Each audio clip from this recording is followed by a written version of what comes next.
اس مدت میں صحیح و سالم رہے گا اور اس کے قوا میں کمزوری نہ ہوگی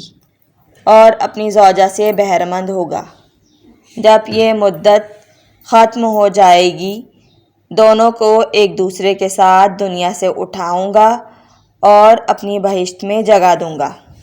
جہاں وہ دونوں نعمت خداوندی سے فیضیاب ہوں گے۔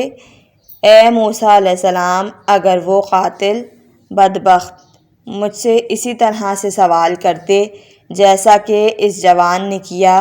اور ان بزرگواروں کے انوار مقدسہ سے صحیح اعتقاد کے ساتھ متوسل ہوتے تو یقیناً میں ان کو حسد سے محفوظ رکھتا اور جو کچھ ان کو عطا فرمایا تھا اس پر قانع رکھتا، اور اگر اس فعل کے بعد بھی توبہ کر لیتے اور ان انوار مقدسہ سے متوسل ہو جاتے تو میں ان کو رسوا نہ کروں تو یقیناً میں ان کو رسوا نہ کرتا اور نہ قاتل کے پتہ لگانے میں بنی اسرائیل کی خاطر کرتا، اور اگر رسوائی کے بعد توبہ کر لیتے اور ان انوار پاک پاکیزہ سے متوسل کرتے تو میں ان کے اس فعل کو لوگوں کے دلوں سے فراموش کر دیتا اور مقتول کے وارثوں کے دل میں ڈال دیتا کہ وہ قصاص سے اس کو معاف رکھیں۔ لیکن ان بزرگواروں کی محبت و ولایت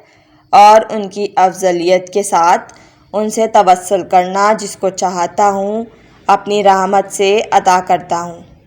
اور جس سے چاہتا ہوں اپنی عدالت سے اس کے اعمال کی بدی کے سبب سے روک لیتا ہوں، اور میں غالب اور حکیم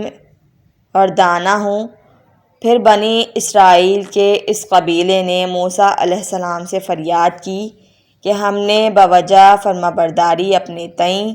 پریشانی میں مبتلا کیا اور اپنا سب قلیل و کثیر مال اس گائے کی قیمت میں دے دیا،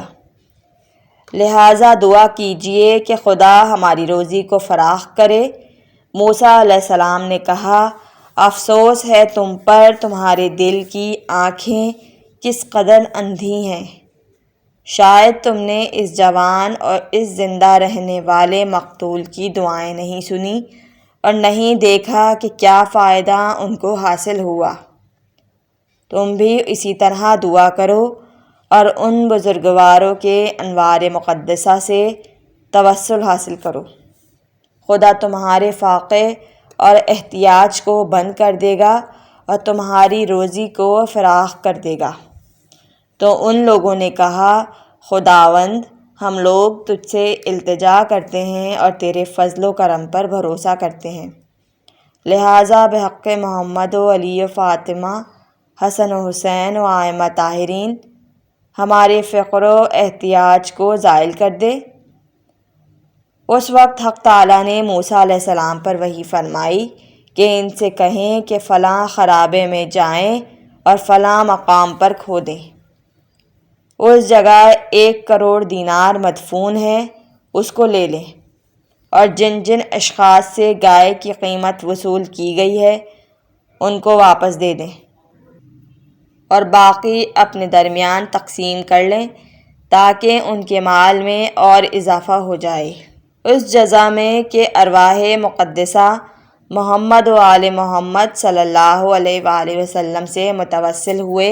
اور تمام مخلوق پر ان کی فضل و کرامت کی زیادتی کا اعتقاد کیا۔ اسی قصے پر قول خدا کا اشارہ ہے، یعنی اس وقت کو یاد کرو اے بنی اسرائیل جب کہ تم نے ایک شخص کو قتل کیا اور قاتل کے بارے میں اختلاف کیا اور تم میں سے ہر ایک نے الزام قتل سے اپنے کو بری اور دوسرے کو ملزم قرار دیا، اور خدا عیاں اور ظاہر کرنے والا ہے جو کچھ تم موسیٰ علیہ السلام کی تکذیب کے ارادے سے پوشیدہ رکھتے تھے، اس گمان پر کہ جو کچھ تم نے موسیٰ علیہ السلام سے اس مردے کے زندہ کرنے کا سوال کیا خدا اس کو قبول نہ کرے گا۔